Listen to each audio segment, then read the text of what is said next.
Since 2003, this is the Sports Source, East Tennessee's #1 sports talk show. Presented by Junk Be Gone, Phoenix Conversions. With your host, John Pennington. The Sports Source starts now. Good Sunday morning. Welcome into the Sports Source. Happy to have you with us today. Appreciate you joining us. We got a lot to talk about, and we got 90 minutes to do it. We got Vol football, we got Jeremy Pruitt, we got ins, outs, ups, downs, all of that stuff. We were also going to be joined by Mark Pankratz, who will be talking UT basketball. Going to look at the schedule, going to look at the newcomers, going to look at the roster, going to talk expectations. Should be a fun show. Let's dive into this fun show with this first segment, brought to you by our friends at Junk Be Gone. Now, I'm always telling you how I use Junk Be Gone, telling you how you can do it. You can use them personally at your home. But look, they can really help your company as well. Shredding of documents for security purposes, so important these days. Removal of old equipment, furniture. I mean, people always, I used to work in offices where people would have to get rid of stuff and they would wind up in storage somewhere. Call Junk Be Gone, get rid of that stuff. They can do anything, whether it's your home or your office. Give them a shout. JunkBegone.biz to click them online. All right. Want to welcome in the only round of panelists we have today. We have Bob Hodge, we have Josh Ward right there, David Ubben right there, Chuck Cavaleris down there. And if you read the crooked graphic at the bottom of the screen, it'll tell you who these people are as they speak. Did you call me crooked? Yeah, well, no. It's appropriate. Vols are 1-3. Suddenly, folks are starting to walk back their predictions of 7-5 and 8-4 and 9-3. And I've been hearing and reading this week that I'm walking back my 6-6. Yeah, walking back my. I had 6-6 as well. It looks like I was positive, but a lot of people are now starting to say, "Well, we knew this was going to be a 5-year rebuild to begin with," which again gets back to then why did you pick them to go 7-5, 8-4, 9-3? But my question for you guys.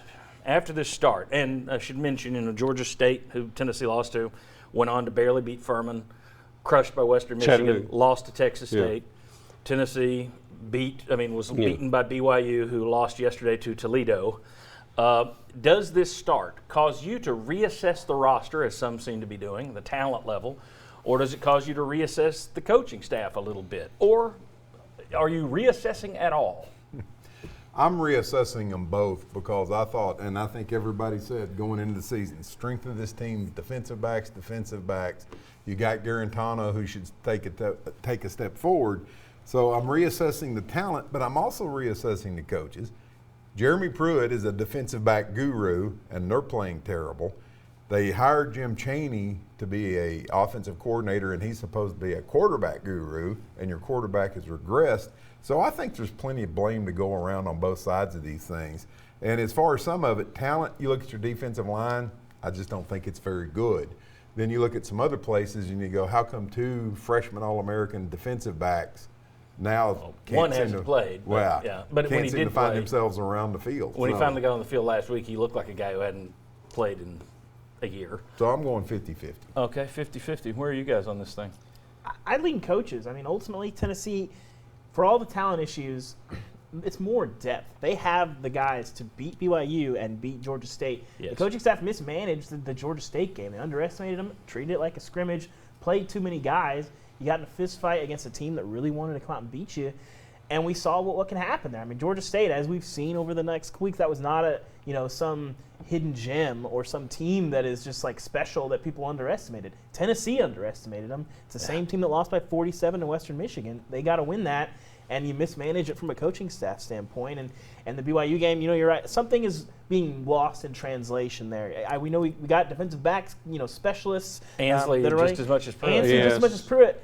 But don't bite on a 10-yard out that's never really faked when it's 3rd and a mile with 17 seconds left. Why aren't you in the prevent in that position anyway? Yeah, if you want to take it back to coaches. Yeah, it's like there's clearly something, there was miscommunication, whatever, but just the general football IQ, that's on the coaches. It just is. And it's a player's mistake, but that's just so basic. Well, and I would argue that you saw a better Garantano last year, so there's more talent in him than you're seeing this year. And you saw better Alontae Taylor was better last year. So I would put that more on coaching than on the talent because you got it out of them last year. Why aren't you getting out of them this year. And maybe you still do, but boy, the month of September, horrible step backwards. Chuck, Well, when you start 1-3 and you drop 2 losable games, and like you're talking about Georgia State as a 26-point favorite, you totally overlook them. To me, that's inexcusable. I mean, and you still, you were ahead 17-14 at half. You had time to regroup and scrap what you're going to do on the preseason game, and you get dominated in the second half. And getting the BYU game, the end of it, we've all said that. You had time to build up a little bit of equity. Well, you haven't done that. So, and then, John, I sent you the text. When you look at the defense, boy, there are several areas you're inexperienced, especially defensive line that we've talked about. Sure. You may be inexperienced Worried about that all and not that good. And And Jeremy Pruitt keeps saying, we need a pass rush. We need a pass rush. Well, it may not be there. So I'm going probably 73 coaches, and with a first-year defensive coordinator, and even the move, how has it worked, Chris Winkie to quarterback coach? Yeah. I don't know. See, I was going to say, and Josh, I'll let you handle this, but I was going to point out, the coaches haven't forgotten how to be good coaches. However, there are 3 guys doing right now in this staff what they've never done in college before. Jeremy Pruitt's never been a head coach in college before. Derek Ansley's never been a defensive coordinator in college before. Chris Winkie, while he coached quarterbacks with the Rams for 2 years, he's never been a quarterback coach in college before. Doesn't mean he doesn't, if you can do it in the NFL, you should probably know how to do it here in Knoxville. But I'm just saying, if you're looking for issues with some of these coaches, well, start it with the guys who are in new positions and having to learn that position, at least at the college level. Josh, your thoughts on reassessing talent, reassessing coaches? Where are you at a 1-3 start? I would go on the coach's side, and a point on Chris Winkie doesn't tell us everything, but those 2 years with the Rams didn't go so well either. Nick Foles with the Rams, remember there was a lot of talk of, get these guys away from Jeff Fisher, Foles, Keenum, and Jared Goff, the #1 pick in the draft. Maybe the quarterback coach there was and then part you of saw that as what well. Goff turned into The very next year when Sean McVay took over. So Interesting, yeah. I was wrong on Jarrett Guarantano. I thought that he would be better this year. I thought somebody like Darrell Taylor would help with the pass rush, but I thought that would be a problem in SEC play, not against Georgia State, not against BYU. They had plenty of talent to win those games. They had a lead in the final minute, as we were talking about, and they had plenty of talent to keep it within 30 points against Florida, which they failed to do. Yeah. So the talent's been there to do much better to this point. I had Tennessee 7-5 before the start of the season. That was 3-5 in SEC play. With what the SEC schedule is, South Carolina's flawed, Kentucky's flawed, Mississippi State's flawed. I still stand by. That was a doable prediction. Still could, yeah. It still could, but they have to be a better team for sure to get there. Go ahead. I was just going to say, though, everybody coaches. But I watched Tennessee's defensive linemen getting blocked very solidly by Chattanooga. So if you're a coach, what do you do about that when the guys you put on the field are getting knocked down by Chattanooga offensive linemen? So, yeah, I think the coaches play a big part of it, but I still look at that, and if you've still got poor communication and you got a poor football IQ, well, maybe at some point your players just don't translate things very well. I saw an NFL linebacker intercept a pass in the end zone this week, run it out. As time's running out, ball game, all he's got to do is go down on his knee. He almost got the ball tomahawk chopped away from him. Okay, bad football IQ for a guy that's been in the NFL for 8 years. I just think situationally, the players aren't very good. It goes back to some coaching too, but I put as much on the play, as much of it on the players. Well, Go ahead. Well, you still have a 10-point lead against BYU. You're good enough to be up double digits at halftime against BYU. And we talked about Alontae Taylor. That's probably the most confusing thing between him and Guarantano.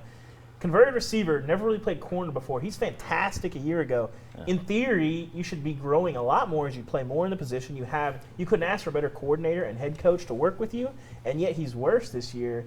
It doesn't make sense at all. Partially, you've got less pass rush this year, so that's going to make any backfield look worse. Yeah. Florida, you look terrible in pass defense, but how much of that was on the linebackers because they kept throwing over the middle of the field all day long? Now, all that said, you look at Taylor. I know that everyone's put that BYU loss on him, and granted, dumb play. But I go back to this. Why aren't you in prevent defense? Every other coach in America is in the prevent defense there. Everybody's 15 yards back there. There's no timeouts for the other team. The only way you lose is if they go 70 yards down the field. Why aren't you in prevent? So for Pruitt to come out and single out Taylor and then bench him and let him have it, Who was there? Was Fulmer there? Who was there getting Pruitt and saying, hey, Junior, you want to get in the prevent here, and that puts you out of that position. You don't have somebody that's going to get tossed at the line of Well, scrimmage. you're in Bell Technique or something. You know what Pruitt's answer to that was? We were in the same defense that caused BYU to lose 17 yards on the previous 2 plays. And I will say, Okay. How'd that work out Yeah, for I you? disagree with that. Yeah, the only thing I Y'all was are going really to say. starting to talk me into coaching. When you look at the talent, that's the big thing. You got to have more talent. Yes, you do, to compete for an SEC East title. Absolutely, got to have more talent for that. However, which roster do you think had more talent in its second year?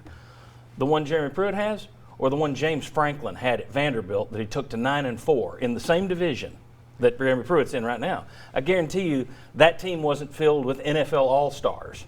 So the idea that it's all talent, some of it is on coaching, and some of it is what you get when you're having to hire a coach to learn on the job. That's what a coach asked me. I think. Chuck, do you think when you watch Tennessee, you're watching a well-coached, fundamentally sound football team? I couldn't say yes. Right. Well, all right. I tell you what. When we got a lot more to discuss on this one. People want to see a youth movement. I keep hearing that. Well, just bench the old guys and go to the youth movement. We'll show you Tennessee's players, the ones who've played the most this year, and we'll look at who recruited them and what class they are, and we'll see who needs to be benched. It's interesting. Come on back. If you're a youth movement guy, come on back and take a look.